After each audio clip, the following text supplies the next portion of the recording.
Hi, I'm Tim. Welcome to our channel, and thanks for logging on. If you enjoy these videos, do me a favor and subscribe to our YouTube channel right here at Watchbox Reviews. I'd really appreciate it, and I promise to update daily.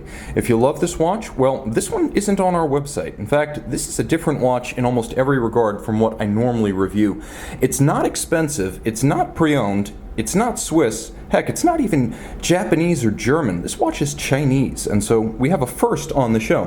From the Porcelain Odyssey collection, this is the Atelier Wen Hao, a 250-piece limited edition for 2019, made by some friends of mine out in China, native of Paris, France. It's an interesting hybrid of past, present, east, and west. Now, I like watches of all prices, and this watch, in a lot of ways, strikes me almost as a $720 version of an Acrivia Chronomet Contemporain. It's an interesting comparison because they draw their design cues from exactly the same type of watches, 1940s and 50s French and Swiss dress timepieces. So on my 16 centimeter circumference wrist, this watch, which is stainless steel, is kind of a tweener size. It's 39.2 millimeters in diameter, and as you can see, it's about 12 millimeters thick. I say about because the case shape is irregular, and we'll get to why that is in a moment. From lug to lug, it's a nice friendly span, 47 millimeters, making it downright accommodating by the standards of modern watches. I can recommend it for wrist as small as 13.5 centimeters circumference, and then the spacing between the lugs thoughtfully is 20 millimeters, which is a universal size, so you'll have any number of options in the 20 millimeter strap size. The strap that's equipped, as you can see, is a blue calfskin with a monotone stitch and a sheer edge showing the layers of construction. Now, the characters on the underside, as I understand it, stand for ride the wind and break the waves in Chinese, and that sounds like you're about 2/3 of the way to a motto for triathletes, which I like.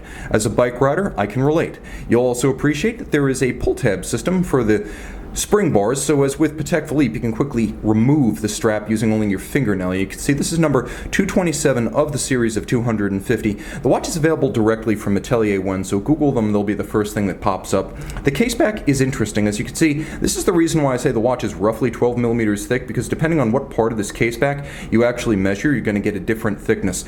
The beast depicted is a Kunpeng. It is a Chinese mythological character, and in a lot of ways you could consider this bird to be something approaching the Chinese Bigfoot. I like the notion, I'm going to stick with the analogy. And it's a handsomely executed caseback, lovely and deep relief with a series of different finishings to make the metal stand out, especially the bird against the backdrop. Nicely done. As you can see, the caseback is fixed by screws, and it is rated at 50 meters water resistance, which the folks behind the brand have deemed sufficient for surface swimming, but I wouldn't take my chances, and remember, even in that case, you're still going to have to swap out the strap. The dial, along with the caseback, one of the real selling points of the watch. I mentioned early on that this is the Porcelain Odyssey series, so naturally you're going to wonder, where is the porcelain? Well, the porcelain is right here. White porcelain. This is the Hao model. There's another one that's a bit more my speed with all blue and polished metallic cabochon that is known as the G model. But the Hao is a gorgeous piece with fired porcelain, and it warrants mentioning what sets porcelain apart. On a copper dial base, the porcelain is effectively a fired ceramic. So whereas enamel is a vitreous paint that is then fired on either a copper or a white gold base, porcelain is very much ceramic. It's zirconium oxide, much like the dial of a contemporary Omega timepiece. That's exactly what you have here. Now, the tone of blue that's used is gorgeous.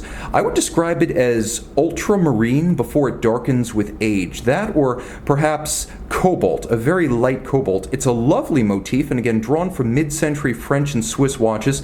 The lovely sector-style outer track features a little bit of a railroad calibration for reading the minutes, and one detail that I appreciate, in addition to the fact that they commissioned a custom crown for the watch, which is a lovely little attention to detail element and an Easter egg for watch lovers, but there's the fact that the hands themselves are not chemically dyed blue, but they are in fact annealed and fired blue to achieve a lovely deep blue metallic luster that's reminiscent of the best fired screws on Swiss movements. Now, you have a little motif down at the base of the dial in the constant seconds, and this is the so-called earthly branches concept, whereby there are 12 partitions in the traditional Chinese portrayal of time, and each one of the 12 represents roughly 2 elapsed hours. There are 2 symbols, Yu and Mao, and this earthly branches symbol is what you would describe as a sort of modern-day Chinese small second subdial. Take note, there is a hacking function, and we're going to talk a little bit about what is inside the watch.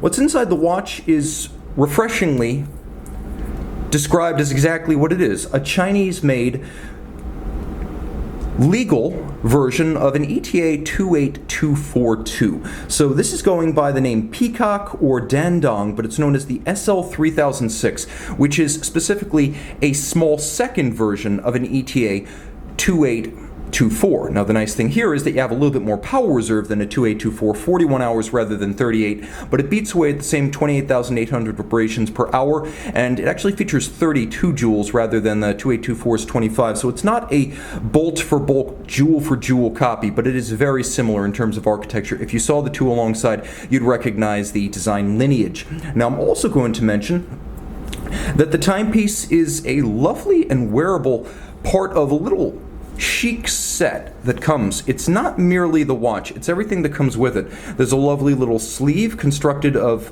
blue calfskin with a suede interior in which you can carry the watch. This is something I rarely do because pre-owned watches are so non-standard. If I film one that has box and papers, the next one might not, so I don't like to represent the accessories for a watch unless it's actually a new watch and everyone is standardized with the same group of papers, instructions, and insurance cards. I should mention that everything's nicely designed, and again, I mentioned that they're remarkably open about what's in the watch. You can see right here, your watch is powered by a 32 joule Peacock SL3006.